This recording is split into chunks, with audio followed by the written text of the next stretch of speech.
അനുഗ്രഹിക്കപ്പെട്ട ഈ മീറ്റിങ്ങിനായിട്ട് ഞാൻ ദൈവത്തെ നന്ദിയോടുകൂടെ സ്തുതിക്കുന്നു. എക്സൽ മിനിസ്ട്രീസ് ഒരുക്കിയിരിക്കുന്ന ഈ നല്ല മീറ്റിങ്ങിലേക്ക് ഞങ്ങൾക്കും ജോയിൻ ചെയ്യുവാനിടയായതോർത്ത് ദൈവത്തെ സ്തുതിക്കുകയും നിങ്ങളെ എല്ലാവരെയും ഓർത്ത് കർത്താവിന്റെ മഹത്വം കരയേറ്റുകയും ചെയ്യുന്നു. കർത്താവിന്റെ വലിയ നാമം വാഴ്ത്തപ്പെടുമാറാകട്ടെ. നമുക്ക് വളരെ പ്രാർത്ഥനയോടുകൂടി ആയിരിക്കാം. ഈ മീറ്റിംഗ് ലീഡ് ചെയ്ത പ്രിയ സഹോദരൻ ദീപുവിനായിട്ട് ദൈവത്തെ സ്തുതിക്കുന്നു. പ്രിയ സഹോദരിക്കായിട്ട് കർത്താവിനെ സ്തുതിക്കുന്നു. എല്ലാവരെയും കർത്താവ് അനുഗ്രഹിക്കട്ടെ എന്ന് പ്രത്യേകമായിട്ട് പ്രാർത്ഥിക്കുന്നു. എക്സൽ മിനിസ്ട്രീസ് ചെയ്യുന്ന ദൈവേർഡ് പ്രോഗ്രാം, അതിനെക്കുറിച്ച് കുറച്ച് കാര്യങ്ങളൊക്കെ അറിയാൻ കർത്താവ് ഞങ്ങൾക്ക് അവസരമൊരുക്കി. ദൈവം തൻ്റെ ദൂതനെ അയക്കുന്നത് പോലെ കർത്താവിൻ്റെ ദാസൻ പാസ്റ്റർ അനിൽ എലന്തൂറിനെ ഞങ്ങളുടെ അടുക്കിലേക്ക് അയച്ചു. ഞങ്ങളുടെ വീട്ടിൽ ഒരാഴ്ച അദ്ദേഹം താമസിച്ച് ഞങ്ങൾക്ക് ഈ കാര്യങ്ങളൊക്കെ കൂടുതലായിട്ട് മനസ്സിലാക്കുവാനായിട്ട് കർത്താവ് സാവകാശം ഒരുക്കി. അതോർത്ത് ദൈവത്തെ സ്തുതിക്കുന്നു. വിശേഷാൽ ഇന്ന് ഞങ്ങളുടെ വാത്സല്യ സഹോദരി ഉഷാ ചെറിയാൻ അനുഗ്രഹിക്കപ്പെട്ട സാക്ഷ്യം പറഞ്ഞത് നിങ്ങൾ കേട്ട് കാണും. ഞാൻ ഇവിടെ ഇരുന്ന് അതിശയിക്കുകയായിരുന്നു. ഓൾമോസ്റ്റ് 2350 വേഴ്സസ് ബൈ ഹാർട്ട് ചെയ്യാൻ കർത്താവ് കൃപ ചെയ്തു. 17 വർഷങ്ങളായിട്ട് ഈ പ്രസിഡന്റ്സ് അവാർഡ് മേടിക്കുവാൻ പ്രിയപ്പെട്ടവളെ ദൈവം സഹായിച്ചു എന്ന് പറയുന്നത് നിസ്സാരമായ കാര്യമല്ല. ലിസ്റ്റ് ഇവിടെ പറഞ്ഞപ്പോൾ നിങ്ങൾ ശ്രദ്ധിച്ചു കാണും. പുതിയ നിയമത്തിലെ ഒരുപാട് ഭാഗങ്ങൾ ബൈ ഹാർട്ട് ആക്കി കഴിഞ്ഞു. എനിവേ, ദൈവം അനുവദിച്ചാൽ കർത്താവിന്റെ വരവിന് താമസമെങ്കിൽ ഒരുപക്ഷെ വേദപുസ്തകം മുഴുവനും ബൈ ഹാർട്ട് ആക്കാൻ ദൈവം അവസരം ഒരുക്കട്ടെ എന്ന് പ്രാർത്ഥിക്കുന്നു. ഇനി വേദപുസ്തകം ഭൂമിയിൽ നിന്ന് തുടച്ചു മാറ്റിയാലും ഇങ്ങനെയുള്ള ചില ആളുകൾ ഉണ്ടെങ്കിൽ പുസ്തകം വീണ്ടും എഴുതാനായിട്ട് പറ്റും. ഇപ്പോൾ ബഹറിൻ ചർച്ച് ഞങ്ങള് വേദപുസ്തകത്തിന്റെ കയ്യെഴുത്ത് പ്രതിയും കൂടെ ഉണ്ടാക്കുന്നുണ്ട്. പുതിയ നിയമം അത് ചെയ്തുകൊണ്ടിരിക്കുന്നു.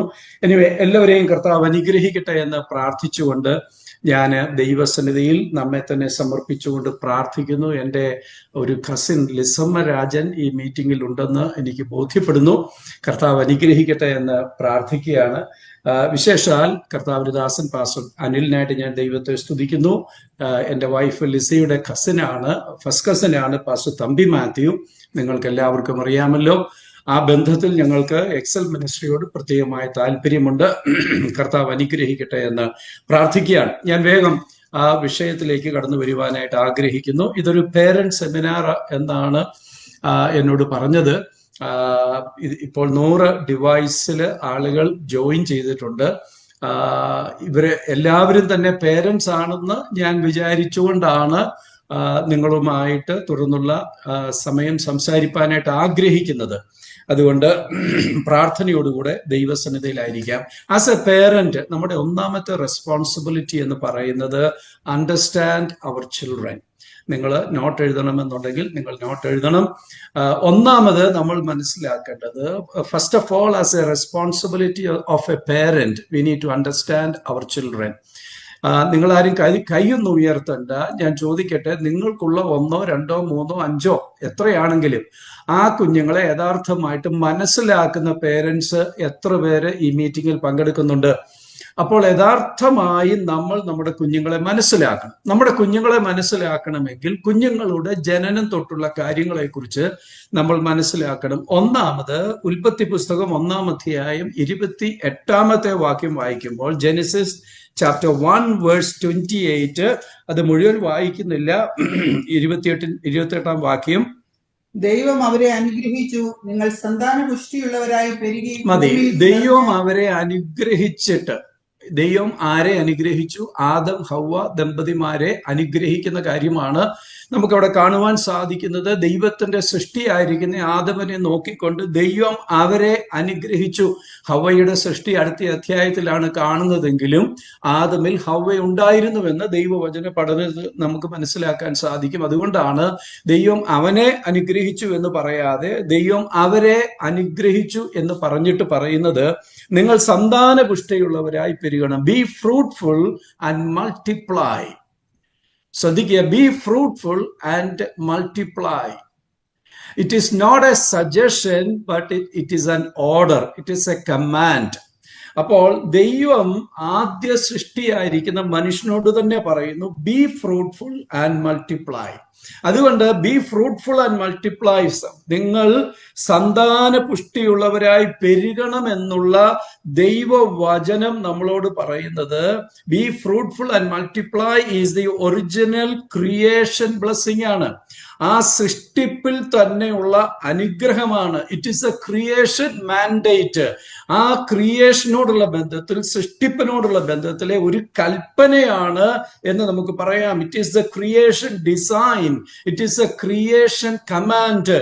ഇങ്ങനെയൊക്കെ നമുക്ക് ആ ഭാഗത്തെ കാണുവാൻ സാധിക്കുമ്പോൾ നമ്മൾ മനസ്സിലാക്കണം നമ്മൾ എന്താ ചെയ്യുന്നത്. നമുക്കറിയാം, ഫ്ലഡ് കഴിഞ്ഞിട്ട്, ആ ഫ്ലഡ് നമുക്ക് ഉൽപ്പത്തി പുസ്തകം 8-ാം അധ്യായത്തിലും ഒക്കെ വായിക്കാൻ പറ്റുന്നുണ്ട്.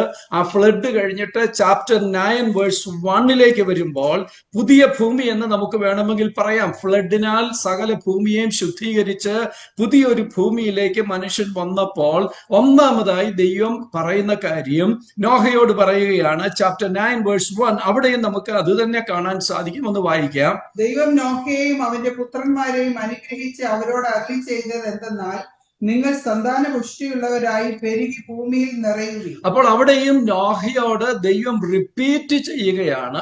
ആദമനോട് പറഞ്ഞ അതേ കാര്യം ദൈവം നോഹയോട് റിപ്പീറ്റ് ചെയ്യുകയാണ്. നിങ്ങൾ സന്താന പുഷ്ടിയുള്ളവരായി പെരുകി ഭൂമിയിൽ നിറവീൻ. അപ്പോൾ അവിടെയും കർത്താവ് ദൈവം പറയുന്നു, ബി ഫ്രൂട്ട്ഫുൾ ആൻഡ് മൾട്ടിപ്ലൈ എന്ന് പറഞ്ഞാൽ എന്താണ് അർത്ഥമാക്കുന്നത്? God is inviting us to participate in God's mandate of populating the earth, to fill the earth. അപ്പോൾ ലോകത്തെ മുഴുവൻ പോപ്പുലേറ്റ് ചെയ്യുക, അതിനെ നിറയ്ക്കുക എന്ന ദൗത്യം ദൈവത്തിന് ഈസി ആയിട്ട് ചെയ്യാമായിരുന്നു. ആദമിനെ സൃഷ്ടിച്ച ദൈവത്തിന്, ഹവ്വയെ സൃഷ്ടിച്ച ദൈവത്തിന് ഒരു വാക്ക് കൽപ്പിച്ചാൽ ഭൂമി മുഴുവനും നിറഞ്ഞ് ജനങ്ങളെ കൊണ്ട് ആക്കി തീർക്കുവാൻ ദൈവത്തിന് കഴിയുമായിരുന്നു. പക്ഷേ ദൈവം അത് ചെയ്യാതെ ദൈവം സൃഷ്ടിച്ച മനുഷ്യനെ ദൈവത്തിന്റെ പദ്ധതിയായിരിക്കുന്ന populating the earth, filling the earth എന്ന് പറയുന്ന കാര്യത്തിലേക്ക് ഇൻവൈറ്റ് ചെയ്യുകയാണ്. അങ്ങനെ ഇൻവൈറ്റ് ചെയ്യുമ്പോൾ by having children we are participating in God's mandate of populating the earth. ലോകത്തെ നിറയ്ക്കുവാനുള്ള ദൈവീക നിയോഗങ്ങളിൽ ഞാനും നിങ്ങളും പങ്കാളികളാകുകയാണ്. നിങ്ങൾ ശ്രദ്ധയോടെ ഈ തിരുവചനം മനസ്സിലാക്കണം. നമുക്കിങ്ങനെ വെറുതെ ഇരുന്നപ്പോൾ ഉണ്ടായതല്ല കുഞ്ഞുങ്ങൾ എന്നുള്ള കാര്യം നമ്മൾ മനസ്സിലാക്കണം.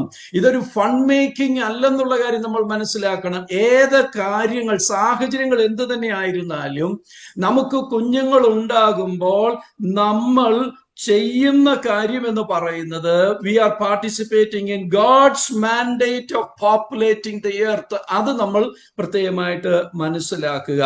നമുക്കറിയാം, നമുക്ക് എല്ലാവർക്കും അറിയാം, ഇത് കർത്താവിന്റെ ദാസൻ എന്നെ ഓർപ്പിച്ചതുപോലെ ഇത് പേരൻസിന്റെ മീറ്റിംഗ് ആണല്ലോ. Birth sometime looks accidentally happens.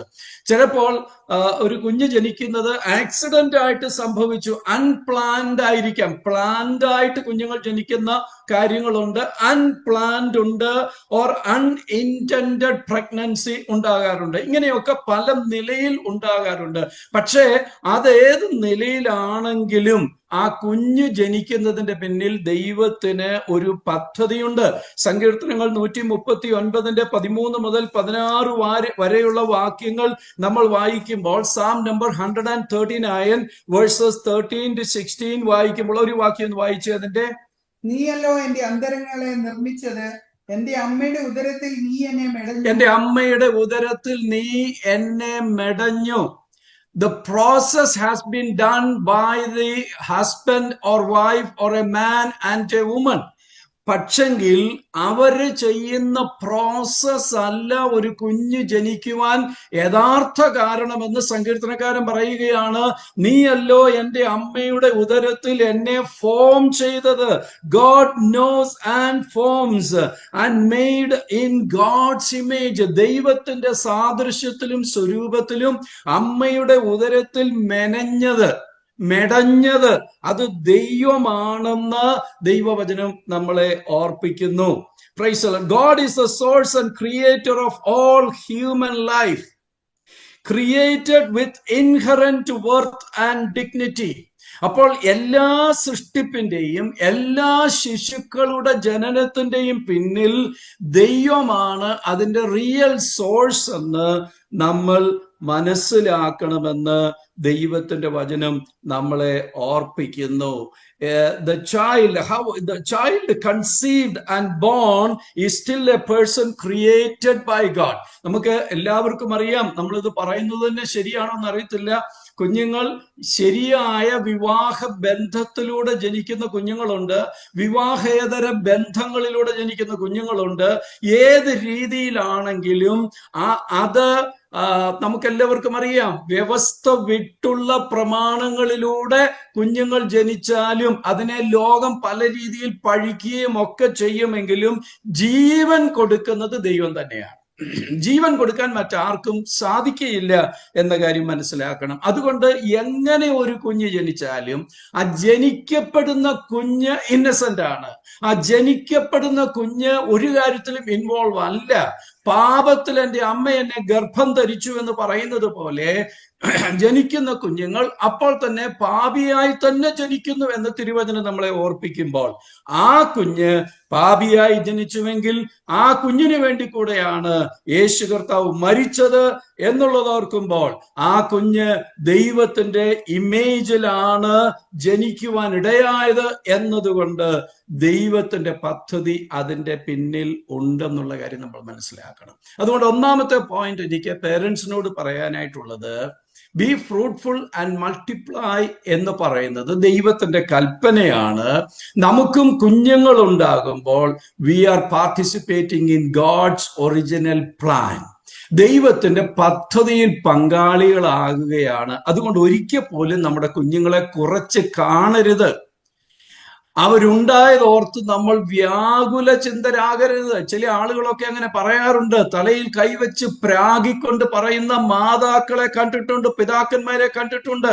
ഒരിക്കലും അത് ചെയ്യാൻ പാടില്ല. കാരണം ദൈവത്തിന്റെ മാസ്റ്റർ പ്ലാനിൽ ഞാനും നിങ്ങളും പങ്കാളികളാകുകയാണ്, പേരൻസ് പങ്കാളികളാകുകയാണെന്നുള്ള കാര്യം നമ്മൾ ഒന്നാമതായി മനസ്സിലാക്കുക. രണ്ടാമത്, കുഞ്ഞുങ്ങളെ കുറിച്ച് നമ്മൾ മനസ്സിലാക്കേണ്ടത് എല്ലാവർക്കും അറിയാം. സാം 127:3 നമ്മൾ വായിക്കുമ്പോൾ, 127-ാം സങ്കീർത്തനം 3-ാം വാക്യം നമ്മൾ വായിക്കാം. മക്കൾ യഹോവ നൽകുന്ന അവകാശവും ഉദരഫലം അവൻ തരുന്ന പ്രതിഫലവും തന്നെ. അവിടെ വളരെ കൃത്യമായിട്ട് ആ സങ്കീർത്തനത്തിൽ പറയുകയാണ്, മക്കൾ, children are A heritage or children are A gift from the Lord. ദൈവത്തിന്റെ മക്കൾ യഹോവ നൽകുന്ന അവകാശമാണ്, ഉദരഫലം അവൻ തരുന്ന പ്രതിഫലമാണ്. Children are A heritage or A gift from the Lord. The of spring എന്ന് പറയുന്നത്, the fruit of the womb എന്ന് പറയുന്നത് is A reward from God. അപ്പോൾ മാതാപിതാക്കന്മാർ ശ്രദ്ധിക്കുക, എനിക്കും നിങ്ങൾക്കും ഒരു കുഞ്ഞുണ്ടായാൽ ആ കുഞ്ഞ് എന്ന് പറയുന്നത് രണ്ട് കാര്യമാണ്. That child is A heritage and that child is A reward. എത്ര പേർക്ക് അത് മനസ്സിലാക്കാൻ സാധിക്കും? ഇനി നിങ്ങളൊന്ന് ആലോചിച്ച് നോക്കിക്കേ. എനിക്കുണ്ടായ കുഞ്ഞ്, എല്ലാവരുമല്ല, ചില ആളുകളെങ്കിലും, എനിക്കറിയാവുന്നവരും ഒക്കെ ഉണ്ട്, ചില ആളുകളെങ്കിലും അയ്യോ എനിക്കിപ്പോൾ ഈ കുഞ്ഞിനെ വേണ്ടായിരുന്നു എന്ന് ചിന്തിച്ച ആളുകളുണ്ട്. വേണ്ട എന്ന് നിശ്ചയിച്ച കുഞ്ഞുങ്ങൾ. ഞങ്ങൾക്ക് പേഴ്സണലായിട്ട് അറിയാവുന്ന ചില വിഷയങ്ങളുണ്ട്. കുഞ്ഞിനെ ഉപേക്ഷിക്കാൻ, ഒഴിവാക്കാൻ വേണ്ടി പല കാര്യങ്ങൾ ചെയ്തവരുണ്ട്. പക്ഷേ അതെല്ലാം ചെയ്തിട്ടും ആ കുഞ്ഞിനെ നിലനിർത്തി, ആ കുഞ്ഞ് ജനിക്കണ്ടായിരുന്നല്ലോ എന്ന് ചിന്തിച്ച ആ കുഞ്ഞ് ഇന്ന് ആ മാതാപിതാക്കന്മാരുടെ മറ്റെല്ലാ കുഞ്ഞുങ്ങളെക്കാളും ഏറ്റവും മാന്യനോ ആയ വ്യക്തിയായി തീർന്ന കാര്യങ്ങൾ നമുക്കറിയാം. അങ്ങനെയാണെങ്കിൽ മാതാപിതാക്കന്മാർ മനസ്സിലാക്കണം, when you have a child, ആ ചൈൽഡ് എന്ന് പറയുന്നത് is a heritage or a gift from God. At the same time, he or she is a reward from God. പ്രിയ സഹോദരി ഉഷ ചെറിയാൻ പറഞ്ഞു 17 വർഷമായിട്ട് പ്രസിഡൻസ് അവാർഡ് എന്ന് പറയുന്ന റിവാർഡ് ഈ സഹോദരിക്ക് ഇങ്ങനെ കിട്ടിക്കൊണ്ടിരിക്കുകയാണ്. അതങ്ങോട്ട് കയ്യിലോട്ട് മേടിക്കുമ്പോൾ എന്തൊരു ആനന്ദമാണ്, സന്തോഷമാണ്. അങ്ങനെയാണെങ്കിൽ അതിനേക്കാൾ എത്ര വലിയ സന്തോഷമാണ് ഒരു സഭയൊരുക്കുന്ന റിവാർഡിനേക്കാൾ ദൈവം എനിക്കും നിങ്ങൾക്കും നൽകുന്ന റിവാർഡാണ് നമ്മുടെ മക്കളെന്ന് മനസ്സിലാക്കാൻ കഴിഞ്ഞാൽ നമ്മുടെ ഉത്തരവാദിത്വം വളരെ വലുതാകാനായിട്ട് ഇടയാകുമെന്ന് ദൈവമക്കൾ മനസ്സിലാക്കണം. അതുകൊണ്ട് അടുത്ത പറയുന്ന കാര്യങ്ങൾ നിങ്ങൾ ശ്രദ്ധിക്കുക. If the children are A heritage or A gift and if the children are a reward from God, നമ്മുടെ ഉത്തരവാദിത്വം എന്താണ്? accept the heritage or gift with gratitude. ആ ഹെറിറ്റേജ് അല്ലെങ്കിൽ gift accept it with gratitude and receive the reward with grace. അപ്പോൾ കൃപയോടുകൂടെ ആ reward നമ്മൾ സ്വീകരിക്കണം. കൃപ എന്ന് പറഞ്ഞാൽ അർഹതയില്ലാത്ത സ്ഥാനത്ത് നമുക്ക് ലഭിക്കുന്നതാണ് കൃപ. അപ്പോൾ receive the reward with grace, അത് ദൈവമക്കൾ പ്രത്യേകമായിട്ട് മനസ്സിലാക്കണം. എന്നിട്ട് നമ്മുടെ ഉത്തരവാദിത്വം steward your children with purpose and godly wisdom. എല്ലാ കുഞ്ഞുങ്ങളെ സംബന്ധിച്ചും ദൈവത്തിനൊരു പർപ്പസ് ഉണ്ടെന്നുള്ള ബോധത്തോടെ വേണം മാതാപിതാക്കന്മാർ കുഞ്ഞുങ്ങളെ വളർത്തുവാൻ.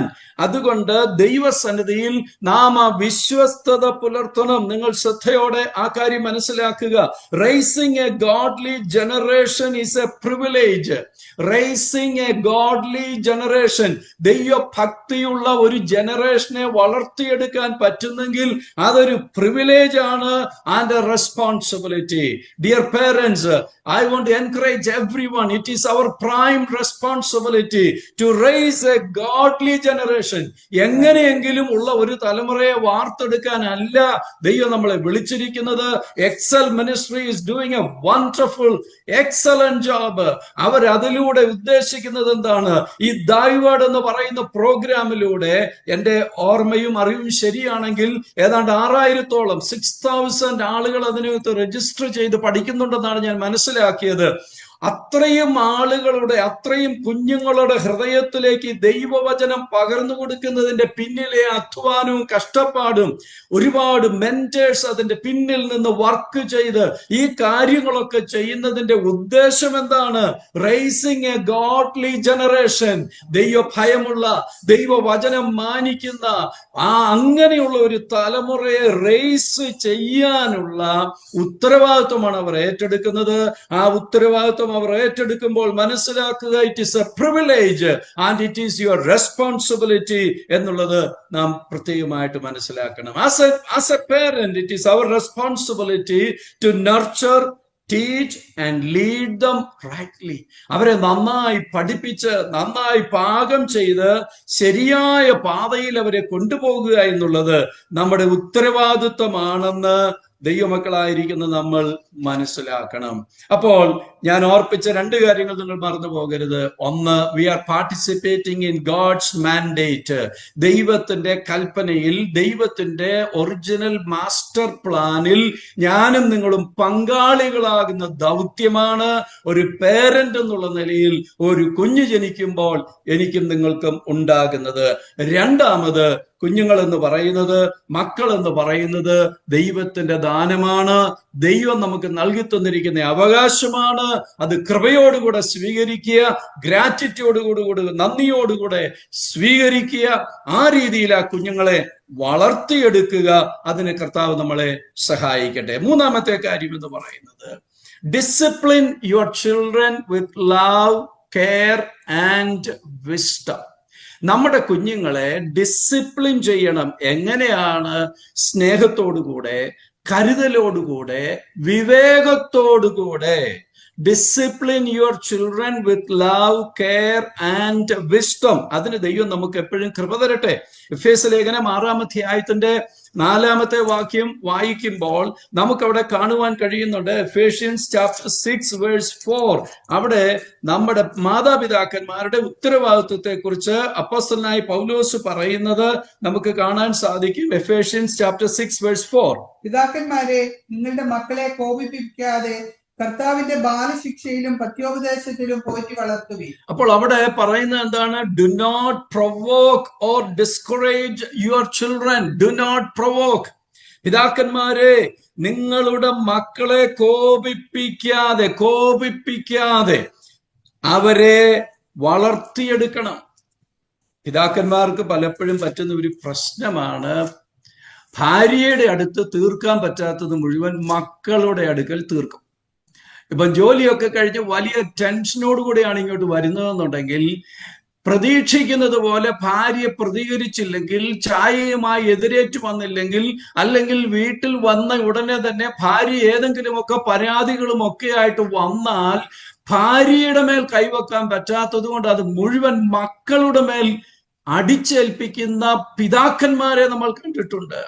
അപ്പോസ്തലനായ പൗലോസ് വളരെ കൃത്യമായിട്ട് പറയുന്ന, പിതാക്കന്മാരെ, do not provoke or discourage your children. നിങ്ങളുടെ മക്കളെ കോപിപ്പിക്കരുത്. തീത്തോസിന്റെ ലേഖനം നമ്മൾ വായിക്കുമ്പോൾ ടൈറ്റസ് ചാപ്റ്റർ 2:7 എന്ന് വായിച്ച്, ടൈറ്റസ് ചാപ്റ്റർ 2:7.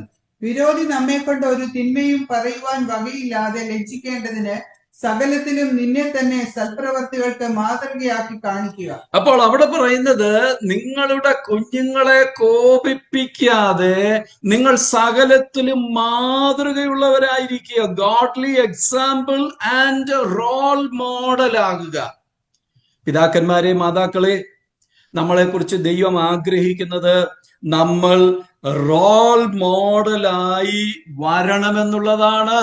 അത് നമ്മളാകണമെങ്കിൽ നമ്മൾ നമ്മുടെ കുഞ്ഞുങ്ങളെ കോപിപ്പിക്കരുത്. നമ്മുടെ കുഞ്ഞുങ്ങളുടെ മുൻപിൽ നമ്മൾ മാതൃകയുള്ളവരായിരിക്കണം. 2 തിമോത്തി ചാപ്റ്റർ 1:5 ഒന്ന് വായിക്കാം. 2 തിമോത്തി ചാപ്റ്റർ 1:5.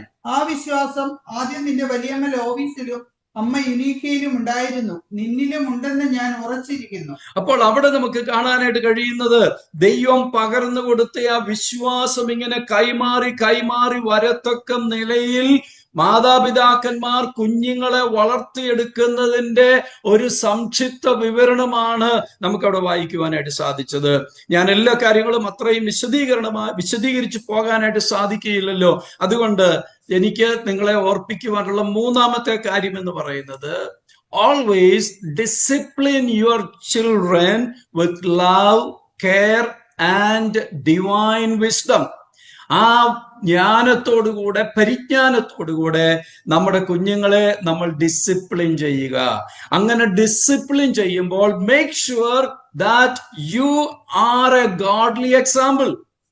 അപ്പം നമ്മൾ കുഞ്ഞുങ്ങളെ ഡിസിപ്ലിൻ ചെയ്യാൻ ചെല്ലുമ്പോൾ കുഞ്ഞുങ്ങൾ തിരിഞ്ഞു നിന്ന്, ഡാഡി ആദ്യം നന്നായിട്ട് വാ, പിന്നെ എന്നെ നന്നാക്കാൻ ശ്രമിക്കുന്നു പറയാൻ അവസരം കൊടുക്കാതെ, as a parent, it is our prime responsibility to be a godly example and a real role model for our children. നമ്മുടെ കുഞ്ഞുങ്ങൾക്ക് ഒരു മാതൃകയുള്ളവരായി തീരുവാൻ നമുക്കിടയാകണം.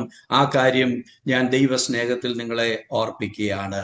അടുത്തതായിട്ട് നമുക്ക് കാണുവാനായിട്ട് സാധിക്കുന്നത്, നാലാമത്തെ ഞാൻ തയ്യാറാക്കിയ വിഷയം എന്ന് പറയുന്നത്, impart and imprint God's word on the hearts of the children. ഒന്നുകൂടെ ഞാൻ ഓർപ്പിക്കാം. Impart and imprint God's word on the hearts of the children. നമ്മുടെ കുഞ്ഞുങ്ങളുടെ ഹൃദയത്തിലേക്ക് നമ്മൾ വചനം പകർന്നു കൊടുത്താൽ മാത്രം പോരാ, അത് ഇംപ്രിന്റ് ചെയ്യുവാൻ തക്കവണ്ണം നമുക്കിടയാകണം. അത് ആഴമായി അവരുടെ ഹൃദയത്തിൽ പതിപ്പിച്ചു കൊടുക്കുവാൻ നമുക്ക് കഴിയണം. ആവർത്തന പുസ്തകം ഡ്യൂട്ടറോണമി ചാപ്റ്റർ 6, ആവർത്തന പുസ്തകം 6-ാം അധ്യായത്തിന്റെ 6-7 വാക്യങ്ങൾ നമുക്കൊന്ന് വായിക്കാം. Deuteronomy chapter 6 versus 6 and 7. നിങ്ങൾക്ക് വേദപുസ്തകം നിങ്ങളുടെ കയ്യിലുണ്ടെങ്കിൽ നിങ്ങൾ എല്ലാവരും പുസ്തകം തുറക്കുക, ഈ വചനം ശ്രദ്ധിക്കുക, വായിക്കാം. ഇന്ന് ഞാൻ നിന്നോട് കൽപ്പിക്കുന്ന ഈ വചനങ്ങൾ നിന്റെ ഹൃദയത്തിൽ ഇരിക്കണം.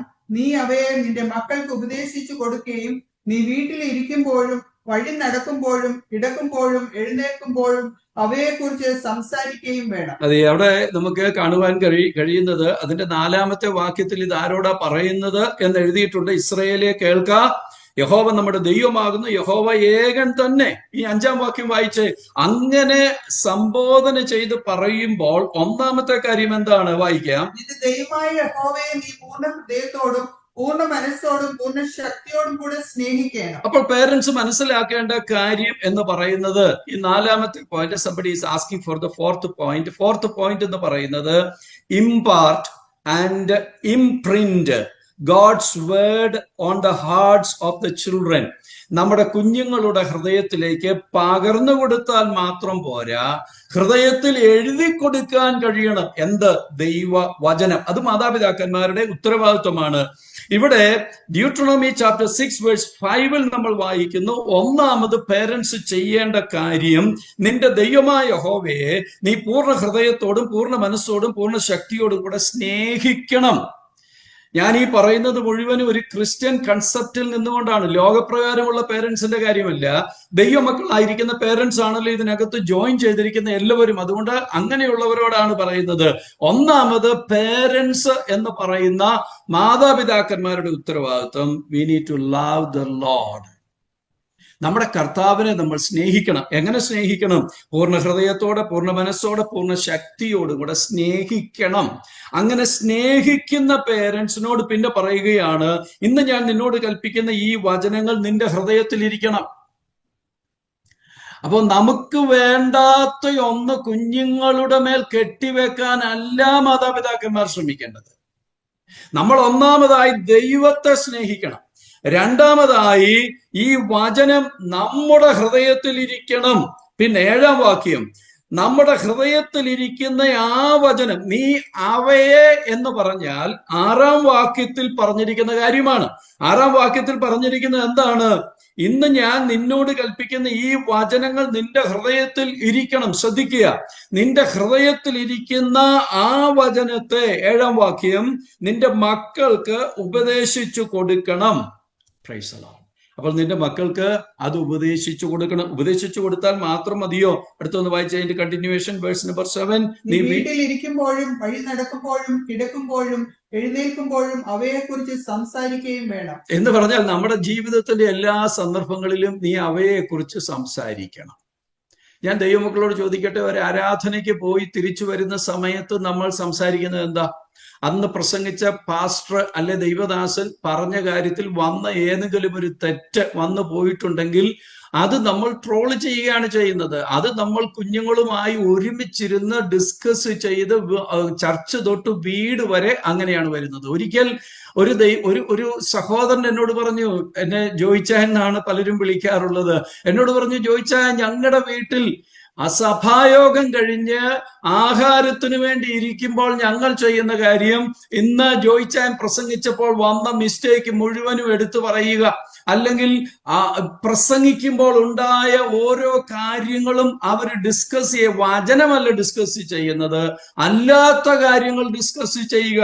അങ്ങനെ ഡിസ്കസ് ചെയ്താൽ ഈ തലമുറ എങ്ങോട്ടാണ് പോകുന്നത്? ഇന്ന് ഈ വചനം കേൾക്കുന്ന നിങ്ങളോട് ഞാൻ ഓർപ്പിക്കുന്നു, ഒന്ന്, നീ ദൈവത്തെ സ്നേഹിക്കണം. രണ്ടാമത്, നിന്റെ ഹൃദയത്തിനകത്ത് ഈ വചനം വരണം. അങ്ങനെ നിന്റെ ഹൃദയത്തിനകത്തു വരുന്ന വചനം വേണം നീ നിന്റെ തലമുറയ്ക്ക് പറഞ്ഞു കൊടുക്കാൻ, ഉപദേശിച്ചു കൊടുക്കാൻ. എന്നിട്ട് നിന്റെ വീട്ടിൽ നീ ഇരിക്കുമ്പോൾ, കിടക്കുമ്പോൾ, നടക്കുമ്പോൾ, പോകുമ്പോൾ, വരുമ്പോൾ എല്ലാം അവയെക്കുറിച്ച് നീ സംസാരിക്കുകയും വേണം. ഇനി 8-ാമത്തെ വാക്യം വായിച്ച്, അതുകൊണ്ട് തീർന്നില്ല. അവയെ അടയാളമായി നിന്റെ കൈമേൽ കെട്ടണം. ഒരുപാട് പേരെ ഇങ്ങനെ ബാൻഡും ഒക്കെ ഇട്ട് നടക്കാറുണ്ട്. അതല്ല ഇവിടെ ഉദ്ദേശിക്കുന്നത്. അവയെ, ആ വചനത്തെ അടയാളമായി നിന്റെ കൈമേൽ കെട്ടണം എന്ന് പറഞ്ഞാൽ നിന്റെ പ്രവർത്തികളിൽ മുഴുവനും ഈ വചനമുണ്ടായിരിക്കണം. പിന്നെ അവ നിന്റെ കണ്ണുകൾക്ക് മധ്യേ പട്ടമായിരിക്കണം. ഒരു കവചം പോലെ ഇത് നിന്റെ കണ്ണുകൾക്ക് മധ്യേ ഉണ്ടായിരിക്കണം. എന്ന് പറഞ്ഞാൽ നിന്റെ കണ്ണുകൾ കൊണ്ട് ദൈവത്തെയും ദൈവവചനത്തെയും ദൈവ മക്കളെയും ദൈവിക കാര്യങ്ങളെയും കാണുവാൻ തക്കവണ്ണം നമ്മുടെ കണ്ണുകൾ തുറന്നിരിക്കുവാൻ തക്കവണ്ണം ഇടയാകണം. പിന്നെ അടുത്തത്, അവയെ നിന്റെ വീടിന്റെ കട്ടിലകളിന്മേലും പടിവാതിലുകളിന്മേലും എഴുതണം. അപ്പോൾ വീട്ടിന്റെ എല്ലാ ഭാഗത്തും ഈ വചനം ഉണ്ടായിരിക്കണം. കുറെ വാക്യങ്ങൾ, വേഴ്സസിന്റെ ബോർഡ് ഇങ്ങനെ തൂക്കിയിടുന്ന കാര്യമല്ല പറഞ്ഞത്. നിന്റെ വീടിനകത്ത് ഈ വചനം ഉണ്ടായിരിക്കണം. ഞാൻ അതിലേക്ക് കൂടുതലായിട്ട് കടക്കുന്നില്ല. മാതാപിതാക്കന്മാരെ, എന്റെയും നിങ്ങളുടെയും ഉത്തരവാദിത്വമാണ്. ഞാൻ always I am so proud of our dear sister Usha Cherian.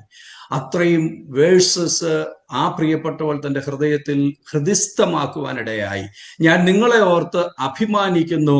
ദൈവവേർഡ് പ്രോഗ്രാമിലൂടെ വളരെ അനുഗ്രഹിക്കപ്പെട്ട നിലയിൽ, എൻ്റെ ഓർമ്മ ശരിയാണെങ്കിൽ almost 150 versus every year or every season അവരുടെ ഹൃദയത്തിനകത്ത് അവരാക്കി തീർക്കുവാൻ സെലക്റ്റഡ് ആയിരിക്കുന്ന വേഴ്സസ് അവരുടെ ഹൃദയത്തിനകത്ത് കൊണ്ടുവന്ന് വചനം കൊണ്ട് ഹൃദയത്തെ നിറയ്ക്കുന്ന ഈ പ്രത്യേകമായ പ്രോഗ്രാമിനായിട്ട് ഞാൻ ദൈവത്തെ സ്തുതിക്കുന്നു. ഈ ദൈവവേർഡ് പ്രോഗ്രാം എന്ന് പറയുന്നത് infilling the heart with the word of God, അങ്ങനെ ഒരു പ്രോഗ്രാം ആണല്ലോ.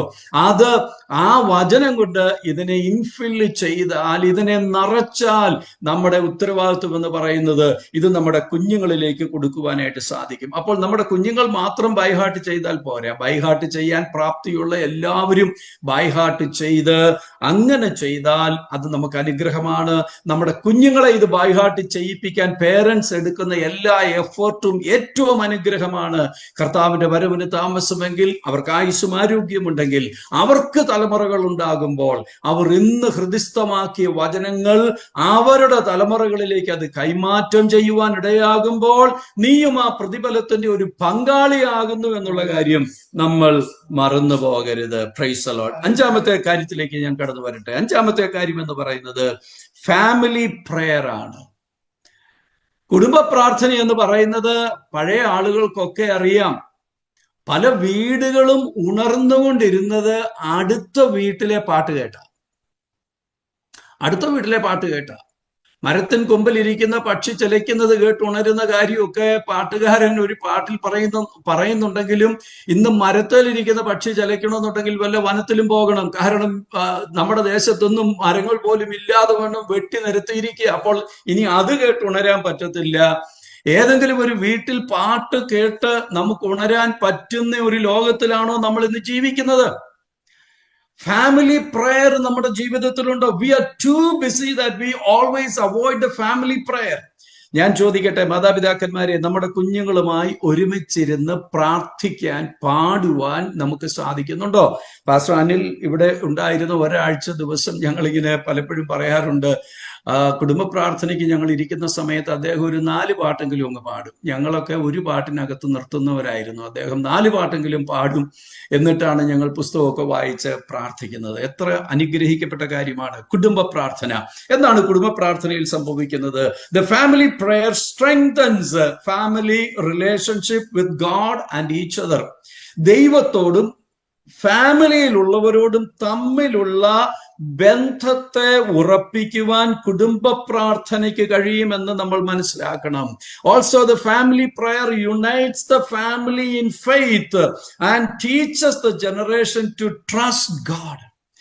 നമ്മുടെ ദൈവത്തിലുള്ള വിശ്വാസം വർദ്ധിപ്പിക്കുവാൻ, ആശ്രയം വർദ്ധിപ്പിക്കുവാൻ ഈ കുടുംബ പ്രാർത്ഥനയ്ക്ക് സാധിക്കുമെന്നുള്ളത് നമുക്ക് മനസ്സിലാക്കാൻ സാധിക്കും. ഫൈനലി ഫാമിലി പ്രയർ എന്ന് പറയുന്നത് that leaves a godly legacy for next generation. വരുന്ന തലമുറയ്ക്ക് ഒരു നല്ല ഓർമ്മ വെക്കുവാനായിട്ട് കഴിയും. ഞാൻ ഇന്നും ഇത് പറയുമ്പോൾ ഓർക്കുന്നു, എൻ്റെ മാതാപിതാക്കന്മാർ, എൻ്റെ ഭാര്യ ലിസയുടെ മാതാപിതാക്കന്മാർ, ഈ 2 വീട്ടിലും ഞാൻ കണ്ട കാര്യമാണ്. മാതാപിതാക്കന്മാർ ജീവനോടെ ഉണ്ടായിരുന്ന ഞങ്ങളുടെ 2 പേരുടെയും പേരൻസ് നിത്യതയിൽ വിശ്രമിക്കുകയാണ്. അവരുണ്ടായിരുന്ന സമയത്ത് ഒരു ദിവസം പോലും എത്ര കഷ്ടപ്പാടാണെങ്കിലും, എത്ര ടയേർഡാണെങ്കിലും കുടുംബ പ്രാർത്ഥന ഒഴിവാക്കത്തില്ല. കുടുംബ പ്രാർത്ഥന ചെയ്താൽ മാത്രമേ ആഹാരമുള്ളൂ. അങ്ങനെയുള്ള ഒരു ലോകത്തിലാണ് ജീവിക്കുവാൻ തക്കവണ്ണം ഇടയായതെന്നുള്ള കാര്യം നമ്മൾ മറന്നു പോകരുത്. അതുകൊണ്ട് നമ്മൾ മനസ്സിലാക്കുക, fathers or the parents place the role of a priest and a prophet. അപ്പോൾ കുടുംബ പ്രാർത്ഥന എന്ന് പറയുന്നത് ാണെന്ന് ചിന്തിക്കരുത്.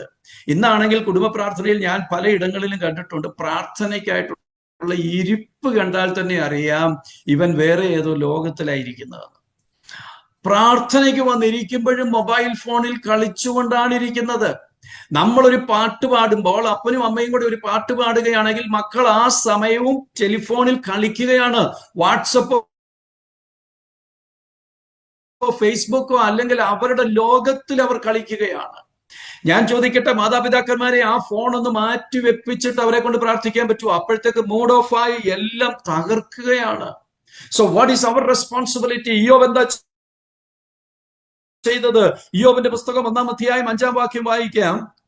എന്നാൽ വിരുന്നുനാളുകൾ വട്ടം തിരിയുമ്പോൾ ഇയ്യോബ്, പക്ഷേ എന്റെ പുത്രന്മാർ പാപം ചെയ്ത് ദൈവത്തെ ഹൃദയം കൊണ്ട് ത്യജിച്ചു പോയിരിക്കുമെന്ന് പറഞ്ഞ് ആളയച്ച് അവരെ വരുത്തി ശുദ്ധീകരിക്കുകയും നന്നാ രാവിലെ എഴുന്നേറ്റ് അവരുടെ സംഖ്യയ്ക്ക് ഒത്തവണ്ണം ഹോമയാഗങ്ങളെ കഴിക്കുകയും ചെയ്യും. എപ്പോഴും ചെയ്തു. ഞാൻ മാതാപിതാക്കന്മാരോട് പറയാം, എപ്പോഴും നമ്മുടെ ഹൃദയത്തിൽ ഈ ചിന്തയുണ്ടാകണം. പക്ഷേ എങ്ങനെ വായിച്ചത്? പക്ഷേ എന്നാൽ വിരുന്നുനാൾ വട്ടം തികയുമ്പോൾ ഇയ്യോബ്, പക്ഷേ എന്റെ പുത്രന്മാർ പാപം ചെയ്ത് ദൈവത്തെ ഹൃദയം കൊണ്ട് ത്യജിക്കുമോ എന്ന് ഭയപ്പെട്ടു. Parents, listen carefully. ഏറ്റവും നന്നായി നമ്മുടെ കുഞ്ഞ് ജീവിക്കുന്നു എന്ന് നമുക്ക് തോന്നിയാലും അങ്ങനെ വിടരുത്. എന്റെയും നിങ്ങളുടെയും ഹൃദയത്തിൽ നമ്മുടെ തലമുറയെ കുറിച്ചൊരു ചിന്തയുണ്ടാകണം. പക്ഷേ എന്റെ മോൻ, എന്റെ മോൾ, എന്റെ മക്കൾ പാപം ചെയ്ത് ഹൃദയം കൊണ്ട് ദൈവത്തെ ത്യജിച്ച് കളയുമോ എന്നുള്ള ഭീതി നമുക്കുണ്ടാകണം. എന്റെ കുഞ്ഞ് വേദപുസ്തകം എടുത്ത് പ്രസംഗിക്കുന്നവനാണെങ്കിലും പ്രസംഗിക്കുന്ന എന്റെ മോൻ പാപം ചെയ്ത് ദൈവത്തെ ത്യജിച്ച് കളയുമോ എന്നുള്ള ഭയം അപ്പനായിരിക്കുന്ന എനിക്ക്, അമ്മയായിരിക്കുന്ന ആ മാതാവിനുണ്ടാകണം. ആ ഹൃദയ വേദനയോടെ, ഭാരത്തോടെ ഇയ്യോബ് എന്താ ചെയ്തത്? ഇയ്യോബ് അവരെ ആളയച്ചു വരുത്തി ശുദ്ധീകരിക്കുകയും അവരുടെ സംഖ്യയ്ക്ക് ഒത്തവണ്ണം ഹോമയാഗങ്ങളെ കഴിക്കുകയും ചെയ്യും. അതാണ് ഒരു പുരോഹിത ശുശ്രൂഷ എന്ന് പറയുന്നത്. ഈ വചനം കേൾക്കുന്ന പേരൻസിനോട് ഞാൻ പറയുന്നു, മാതാപിതാക്കന്മാരെ, നിങ്ങൾക്ക് പുരോഹിത ശുശ്രൂഷ ചെയ്യുവാൻ കഴിയും. നിങ്ങൾക്ക് പ്രവാചക ശുശ്രൂഷ ചെയ്യുവാൻ കഴിയും. പുരോഹിതൻ മനുഷ്യനു വേണ്ടി ദൈവത്തിന്റെ മുൻപാകെ പ്രത്യക്ഷനാകുന്ന വ്യക്തിയാണെങ്കിൽ, പ്രവാചകൻ ദൈവത്തിനു വേണ്ടി മനുഷ്യരുടെ മുമ്പിൽ പ്രത്യക്ഷനാകുന്നവനാണ്. അപ്പോൾ ദൈവത്തെയും മനുഷ്യരെയും തമ്മിൽ അങ്ങോട്ടും ഇങ്ങോട്ടും യോജിപ്പിക്കുന്നതിനുള്ള 2 പൊസിഷൻസ് ആണ് പ്രീസ്റ്റ് ആൻഡ് പ്രോഫറ്റ് എന്ന് പറയുന്നത്. ഞാൻ നിങ്ങളോട് പറയുന്നു, നാം എല്ലാവരും as parent we are priest and we are prophets. ദൈവത്തെങ്കിൽ നിന്ന് പ്രാപിച്ച് കുഞ്ഞുങ്ങൾക്ക് കൊടുക്കാനുള്ള ഉത്തരവാദിത്വം, കുഞ്ഞുങ്ങളുടെ ഹൃദയം മനസ്സിലാക്കി ദൈവത്തോട് സംസാരിക്കാനുള്ള ഉത്തരവാദിത്വം, ഈ ഉത്തരവാദിത്വം ഏറ്റെടുത്ത് വേണം പേരൻസ് ബിഹേവ് ചെയ്യാൻ. അതുകൊണ്ട് ഞാൻ ഓർപ്പിക്കട്ടെ, parents, we are playing the role of a priest and a prophet. ഇയ്യോബ് അത് ചെയ്തു. നമുക്കറിയാം, നമ്മുടെ കർത്താവ് Jesus Christ is the high priest. പക്ഷെ നമ്മൾ റോയൽ പ്രീസ്റ്റ്ഹുഡ് ആണെന്ന് അപ്പോസ്തലനായ പത്രോസ് ഓർപ്പിക്കുന്നത് നമുക്കറിയാം. ഞാൻ അവിടെ നിന്ന് മുൻപോട്ട് പോകാനായിട്ട് ആഗ്രഹിക്കുകയാണ്. അങ്ങനെയാണെങ്കിൽ ദൈവമക്കളെ, നമ്മുടെ ഉത്തരവാദിത്വം എത്ര വലുതാണ്. ഫാമിലി പ്രയർ ഇല്ലെങ്കിൽ ഫാമിലി പ്രയർ നടത്തണം. ദൈവം ഞങ്ങൾക്ക് 3 ആൺകുഞ്ഞുങ്ങളെയാണ് തന്നത്. ആ 3 ആൺകുഞ്ഞുങ്ങൾ ഞങ്ങൾ വിവാഹം കഴിച്ച ആദ്യ ദിവസങ്ങളിൽ തന്നെ ദൈവസന്നിധിയിൽ പ്രാർത്ഥിച്ചു. അറിഞ്ഞോ അറിയാതെയോ ഞങ്ങൾ പ്രാർത്ഥിച്ചു പറഞ്ഞു, കർത്താവേ, ഞങ്ങൾക്ക് 3 മക്കളെ വേണം. അങ്ങനെ 3 മക്കളെ തന്നാൽ 3 പേരെയും കർത്താവിന്റെ വേലയ്ക്ക് വിടാം, കൊടുക്കാം എന്ന് പറഞ്ഞു. ഞങ്ങൾ 3 പേർക്ക് വേണ്ടി പ്രാർത്ഥിച്ചു. ദൈവം ഞങ്ങൾക്ക് 3 ആൺകുഞ്ഞുങ്ങളെ തന്നു. 3 പേരെയും ദൈവസന്നിധിയിൽ സമർപ്പിച്ച് പ്രാർത്ഥിച്ചു. അന്നും ഇന്നും പ്രാർത്ഥിക്കുന്നു. അവർ 3 പേരും ഭാഗികമായിട്ടും പൂർണ്ണമായിട്ടും ഒക്കെ കർത്താവിന്റെ വേലയിലായിരിക്കുന്നത് ഓർക്കുമ്പോൾ അതാണ് ഞങ്ങൾക്കുള്ള ഏറ്റവും വലിയ റിവാർഡ്. ഞങ്ങൾ ദൈവത്തോട് ഏറ്റവും നന്ദി പറയുന്ന കാര്യം അത് തന്നെയാണ്. അന്ന് ഞങ്ങൾക്ക് ഈ 3 കുഞ്ഞുങ്ങൾ വളർന്നു വരുമ്പോൾ ഞങ്ങൾ ചെയ്ത ഒരു കാര്യം, ഫാമിലി പ്രയർ ഇരിക്കുന്ന സമയത്ത് മുന്നമേ തന്നെ ഞാൻ പറയും, മോനെ Dennis, tomorrow is your turn. You need to bring up with a portion from the Bible and share few things from the word. നീ ഒരു ചെറിയ ഭാഗം നീ പഠിച്ച് ധ്യാനിച്ച് നാളത്തെ കുടുംബ പ്രാർത്ഥനയിൽ നീ അതിൽ നിന്ന് ഒരു ചെറിയ എക്സോർട്ടേഷൻ നടത്തണം. അവൻ പറഞ്ഞു, daddy, how can I do that? എന്നെ കൊണ്ടൊന്നും പറ്റത്തില്ല. I don't know anything. ഞാൻ പറഞ്ഞു, മോനെ, നീ വാ, നീ പഠിച്ചോണ്ട് വാ, നീ വായിച്ചോണ്ട് വാ. അങ്ങനെ അവൻ വായിച്ചുകൊണ്ട് വന്ന ഭാഗം അവൻ വായിച്ചിട്ട് അവനൊന്നും പറയാൻ അറിയത്തില്ല. ഞാൻ പറഞ്ഞു, മോനെ നീ ഓരോ വാക്യം വായിച്ചേച്ചു ആ വാക്യം എന്താണ് നിനക്ക് മനസ്സിലാക്കി തരുന്നത്, നീ ഒരു വാക്കിൽ പറയാൻ പറഞ്ഞു. അങ്ങനെ പറയിപ്പിച്ച് 3 കുഞ്ഞുങ്ങൾ മാറി മാറി അത് പലപ്പോഴും, എപ്പോഴും ചെയ്തിട്ടില്ല, പലപ്പോഴും ചെയ്യുവാനിടയായി. ഇന്ന് ആ കുഞ്ഞുങ്ങൾ ദൈവവചനം പ്രസംഗിക്കുവാൻ പ്രാപ്തരായി. കർത്താവ് അവരെ നിർത്തിയതിന്റെ പിന്നിൽ മാതാപിതാക്കന്മാരായിരിക്കുന്ന ഞങ്ങളുടെ എഫേർട്ട് ഉണ്ടെന്നുള്ളത് ഞാൻ നന്ദിയോടെ ഓർക്കുന്നു. Parents, time is not over. This is the right time that you need to do that one. അതുകൊണ്ട് family prayer is so important എന്നുള്ള കാര്യം ഞാൻ ഓർപ്പിച്ച് വേഗം അടുത്ത ഒരു വിഷയത്തിലേക്ക് വന്ന് നിർത്തുവാനായിട്ട് ഞാൻ ആഗ്രഹിക്കുകയാണ്. 5 കാര്യങ്ങളാണ് ഞാൻ ഓർപ്പിച്ചത്. 5 അല്ല, ഇനി ഒരുപാട് കാര്യങ്ങളുണ്ട്. പക്ഷേ ഈ 5 കാര്യങ്ങളെങ്കിലും നിങ്ങൾ ഓർത്തിരിക്കുക. അവസാനമായി, ഇന്നത്തെ നമ്മുടെ മാതാപിതാക്കന്മാർ ഫേസ് ചെയ്യുന്ന ഒരു വലിയ ഇഷ്യൂ ആണ് ജെൻസി എന്ന് പറയുന്ന ജനറേഷൻ സി. നമ്മുടെ ഇന്ത്യയിൽ ഒക്കെ സി എന്ന് പറയത്തില്ല, ഇസഡ് എന്നാണ് പറയുന്നത്. അമേരിക്കയിലും ഒക്കെ സി എന്നാണ് അതിന് പറയുന്നത്. ഇസഡിന് പകരം സി ആണ്. എനിവേ, അതുകൊണ്ടാണ് ജെൻസി എന്ന് വിളിക്കുന്നത്.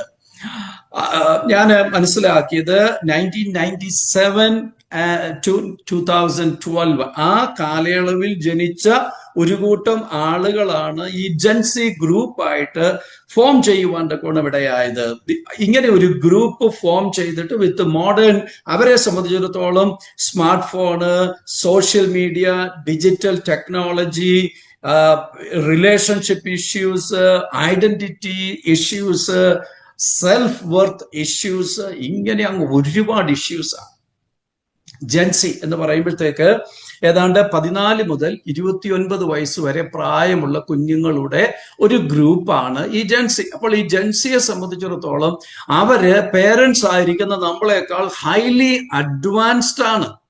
മോഡേൺ ടെക്നോളജി നമ്മളൊക്കെ മനസ്സിലാക്കി വരുന്നതിന് നാളുകൾക്ക് മുമ്പേ അവരിത് മുഴുവൻ മനസ്സിലാക്കി വെച്ചിരിക്കുകയാണ്.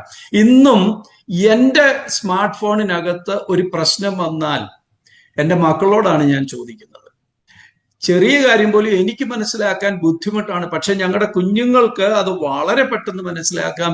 ഈവൻ ഇപ്പോൾ ഞങ്ങളുടെ കൊച്ചുമക്കളോട് പറഞ്ഞാൽ അവർ പോലും അത് ശരിയാക്കി തരാൻ പറ്റുന്നവരാണ്. കാരണം അവരത്രത്തോളം അഡ്വാൻസ്ഡ് ആയി എന്ന് നമുക്ക് മനസ്സിലാക്കുവാൻ സാധിക്കും. അപ്പോൾ ഇവിടെ വരുന്ന ഒരു വലിയ പ്രശ്നമുണ്ട്. പേരൻസിന് എപ്പോഴും പറയാനായിട്ടുള്ളത്, എന്നോട് പല ആളുകൾ പറഞ്ഞിട്ടുണ്ട്, പാസ്റ്ററേ എൻ്റെ കൊച്ചു വന്ന് ചോദിക്കുന്ന ഒരു കാര്യത്തിനും മറുപടി പറയാനുള്ള ടെക്നിക്കൽ നോളജ് എനിക്കില്ല, പ്രായോഗിക അറിവ് എനിക്കില്ല, ഞാൻ പിന്നെ എന്നാ ചെയ്യും? അവര് വന്ന് പറയുന്ന കാര്യം മനസ്സിലാക്കാൻ പോലും എനിക്ക് കഴിവില്ല. അവരുടെ ഇംഗ്ലീഷ് എനിക്ക് മനസ്സിലാകുന്നില്ല, അവരുടെ ഭാഷ എനിക്ക് മനസ്സിലാകുന്നില്ല, അവര് ആവശ്യപ്പെടുന്ന കാര്യത്തിനൊരു മറുപടി കൊടുക്കാനായിട്ട് എനിക്ക് പറ്റുന്നില്ല. അപ്പോൾ പിന്നെ എന്താ സൊല്യൂഷൻ? മാതാപിതാക്കന്മാരെ മാറ്റിയെടുക്കാൻ പറ്റുമോ? പറ്റത്തില്ല. മാതാപിതാക്കന്മാർക്ക് മാറുന്നതിന് ഒരു പരിമിതിയുണ്ട്. എൻ്റെ അറിവിന്റെ പരിമിതിയിൽ നിന്നുകൊണ്ട് എൻ്റെ കുഞ്ഞുങ്ങളെ മാനേജ് ചെയ്യാൻ എനിക്ക് പറ്റത്തുള്ളൂ. അങ്ങനെ ഭാരപ്പെടുന്ന പേരൻസ് ഇതിനകത്ത് കാണും. നിങ്ങൾക്ക് ഈ പ്രായത്തിലുള്ള കുഞ്ഞുങ്ങളുണ്ടെങ്കിൽ അവരുടെ പിയർ പ്രഷർ നിങ്ങൾക്ക് മനസ്സിലാക്കാൻ പറ്റത്തില്ല. അവരുടെ ഹൃദയം വല്ലാതെ തകരുന്നുണ്ടായിരിക്കാം. പക്ഷേ അവർക്ക് വേണ്ടി എന്താ നമുക്ക് ചെയ്യാൻ പറ്റുക? നമുക്കൊന്നും അറിയാൻ പാടില്ലെന്ന് പറഞ്ഞ് കൈമലർത്താൻ പറ്റുമോ? അവരെ എപ്പോഴും കൗൺസിലേഴ്സിന്റെ അടുക്കൽ അയക്കാൻ പറ്റുമോ? Always they leave with you. അപ്പോൾ പിന്നെ നമുക്ക് എന്താ ചെയ്യാൻ പറ്റുന്നത്? ആ കാര്യം പറഞ്ഞ് ഞാൻ നിർത്താം. Parents not highly educated or unaware of the new apps. ഒരുപാട് ആപ്പ്, ഓരോ ദിവസവും നമ്മൾ ഓരോ ആപ്പ് പരിചയപ്പെട്ട് വരുമ്പോൾ അടുത്ത ആപ്പ് കയറി വരിക. ഇങ്ങനെ ഇവന്മാർ ഈ ആപ്പ് ചെയ്തുകൊണ്ടിരിക്കുന്നിടത്തോളം കാലം മാതാപിതാക്കന്മാർക്ക് ഒരു സ്വസ്ഥതയുമില്ല.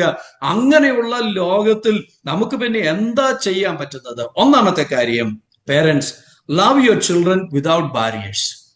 ഒരു മറവുമില്ലാതെ, ഒരതിരും വെക്കാതെ, നിന്റെ ഹൃദയത്തിനകത്ത് നിനക്ക് ചിന്തയുണ്ട്, I am not educated, I am not well educated, I can not compete with my children. അതൊക്കെ നമുക്ക് അറിയാമെങ്കിലും what we need to do, love without barriers. നിങ്ങൾ കുറിച്ചു വെക്കുക, love without barriers. Number 2, listen without interrupting. അത് parents എല്ലാവരും മനസ്സിലാക്കണം. Listen without interrupting. ഇടയ്ക്ക് കയറാതെ ശ്രദ്ധിക്കാനായിട്ടുള്ള കഴിവ് പേരൻസിന് ഉണ്ടാകണം. നമുക്കറിയാം, കൊച്ചിങ്ങോട്ട് ഓടി വന്ന ഒരു കാര്യം പറയാനായിട്ട് അങ്ങോട്ട് തുടങ്ങുമ്പോഴത്തേക്ക് അമ്മ അതിനിടയ്ക്ക് കയറും, അപ്പൻ അതിനിടയ്ക്ക് കയറും. ഈ കൊച്ചിന് പറയാനുള്ള കാര്യം ഒന്നും ശ്രദ്ധിക്കാൻ നമുക്ക് നേരമില്ല. കൊച്ചൊരു വലിയ ഹൈഫൈ കാര്യമായിരിക്കും പറഞ്ഞുകൊണ്ട് വരുന്നത്. അപ്പൻ ഇടയ്ക്ക് കയറുന്നതിന്റെ കാരണം അപ്പൻ ഇത് തലയിലോട്ട് കയറത്തില്ല, ഒന്നും മനസ്സിലാകത്തില്ല. അതുകൊണ്ട് ഇവനെ ഉഴപ്പി വിടാൻ വേണ്ടി പെട്ടെന്ന് വേറെ ഏതെങ്കിലും വിഷയം, എടി സാമ്പാറിനകത്ത് ഉപ്പ് കൂടുതലായിരുന്നു എന്ന് പറഞ്ഞ് അനാവശ്യമായ ഒരു വിഷയം ഇടയ്ക്ക് കയറ്റി ഇവനെ ഡിസ്കറേജ് ചെയ്യുകയാണ്. പേരൻസ്, എനിക്കോ നിങ്ങൾക്കോ കഴിവില്ലെന്ന് പറഞ്ഞ് നമ്മൾ മാറി നിൽക്കാതെ ലിസൺ വിതൗട്ട് ഇന്ററപ്റ്റിംഗ്. ആ കൊച്ചു പറയാനുള്ളത് നിങ്ങൾ മുഴുവനായി കേൾക്കുക. മൂന്നാമത്, സ്പെൻഡ് ടൈം ടുഗദർ. അവനുമായിട്ട് അവളുമായിട്ട് സമയം ഒരുമിച്ച് ചെലവഴിക്കുക. നാലാമത്, ബി എ റോൾ മോഡൽ. ഒരു കഴിവും എനിക്കില്ലെങ്കിലും എനിക്ക് മാതൃകയുള്ളവനായിട്ട് ഈ കൊച്ചിന്റെ മുമ്പിൽ നിൽക്കാനായിട്ട് സാധിക്കും. എന്റെ മാതൃകാപരമായ ജീവിതം മതി എന്റെ കൊച്ചിന് വായിച്ചെടുക്കുവാൻ കഴിയുന്ന ഒരു വലിയ പുസ്തകമായിട്ട് എനിക്ക് തീരുവാനായിട്ട് കഴിയും. അഞ്ചാമത്തെ കാര്യം, പ്രേ എവറി ടൈം. കഴിവ് കുറവാണെങ്കിൽ പ്രാർത്ഥിക്കുക. നിനക്ക് ജ്ഞാനം കുറവാകുന്നുവെങ്കിൽ ഫത്സിക്കാതെ എല്ലാവർക്കും ഔദാര്യമായി കൊടുക്കുന്ന ദൈവത്തോട് യാചിക്കട്ടെ എന്നല്ലേ തിരുവചനം പറയുന്നത്. അപ്പോൾ പ്രാർത്ഥിക്കുക. ഇങ്ങനെ ചെയ്താൽ നമ്മുടെ ജീവിതം ധന്യമാകുവാനിടയായി. ഞാൻ പലപ്പോഴും പലയിടത്തും പറഞ്ഞിട്ടുള്ള ഒരു ഉദാഹരണം പറഞ്ഞു നിർത്തട്ടെ. ഒരിക്കൽ ഒരാള് ഒരു പുസ്തകം ചെയ്യുകയായിരുന്നു. ഇതിനകത്ത് ഒരുപക്ഷെ പുസ്തകം ചെയ്യുന്നവരൊക്കെ കാണും. അപ്പോൾ ഈ പുസ്തകം ചെയ്തുകൊണ്ടിരിക്കുന്ന തന്റെ പണിപ്പുരയിലേക്ക് തന്റെ മകൻ ഓടി വന്നിട്ട് പറഞ്ഞു, daddy, I need to talk to you. അപ്പോൾ ഡാഡി പറഞ്ഞു, മോനെ, I am too busy, I am preparing this book. ആ കൊച്ചു പോയി. ചില ദിവസങ്ങൾ കഴിഞ്ഞ് വീണ്ടും വന്നപ്പോഴും daddy is too busy. And third time the child came to his father. പറഞ്ഞു, daddy, now no more, I need to have some time with you. അപ്പോൾ അപ്പൻ പറഞ്ഞു, മോനെ, tomorrow or the next day is the dedication of the book, inauguration of the book. അത് കഴിഞ്ഞാൽ പിന്നെ I have നഫ് time. ആ കുഞ്ഞ് ചെയ്തത് എന്താണെന്ന് അറിയാമോ? ആ കുഞ്ഞ് തന്റെ റൂമിലേക്ക് കയറിപ്പോയി. പിന്നെ ഒരിക്കലും ആ കുഞ്ഞ് പുറത്തിറങ്ങിയില്ല. ആ കുഞ്ഞ് തന്റെ ജീവിതം അവിടെ അവസാനിപ്പിച്ചു. ആ കുഞ്ഞ് എഴുതി വെച്ചു, my dad has no time at all, so why should I live. ആ കുഞ്ഞ് തന്റെ ജീവിതം അവസാനിപ്പിച്ചു. അടുത്ത ദിവസങ്ങളിൽ ആ പുസ്തകത്തിന്റെ പ്രകാശനം നടക്കുന്ന സമയത്ത് ഈ കാര്യങ്ങൾ നന്നായി അറിയാവുന്ന ഈ പുസ്തകം എഴുത്തുകാരന്റെ ഏറ്റവും വലിയൊരു സ്നേഹിതന് ആശംസ പറയാൻ ഒരു സമയം കൊടുത്തു. അദ്ദേഹം എഴുന്നേറ്റ് വേദനയോട് പറഞ്ഞു, I don't have much to say. എനിക്ക് ഒറ്റ കാര്യമേ പറയാനുള്ളൂ. The book is completed but the son is gone. The book is completed but the son is gone. The son is no more. Dear parents, do we have time enough to spend with our children? അവരെ കേൾക്കാൻ നമുക്ക് സമയമുണ്ടോ? അവരെ ചേർത്ത് നിർത്താൻ സമയമുണ്ടോ? അവരോട് ഒരുമിച്ച് പ്രാർത്ഥിക്കാൻ സമയമുണ്ടോ? ഇല്ലെങ്കിൽ നമ്മളത് കണ്ടുപിടിക്കുക. ജെൻസി ഇഷ്യൂ എന്ന് പറയുന്നത് ഒരു വലിയ സീരിയസ് ഇഷ്യൂ ആ. പക്ഷെ അതോർത്ത് തളർന്നു പോകരുത്. Be a role model, be a prayer warrior, be an example to our children. കർത്താവ് നമ്മെ ബലപ്പെടുത്തുവാൻ ഗുണമിടയാകും. അവസരമൊരുക്കിയ നിങ്ങളോട്, പ്രത്യേകിച്ച് പാസ്റ്റർ അനിലിനോട് നന്ദിയെ പ്രകാശിപ്പിച്ചുകൊണ്ട് ഞാൻ ഈ ചിന്തകൾ ഇവിടെ നിർത്തുന്നു. ഇത് എന്നോടും നിങ്ങളോടുമുള്ള ചിന്തകളായി ഏറ്റെടുക്കുക. പേരൻസ് റോൾ മോഡലായി തീരുക. കർത്താവ് നമ്മെ സഹായിക്കട്ടെ. Thank you. God bless you.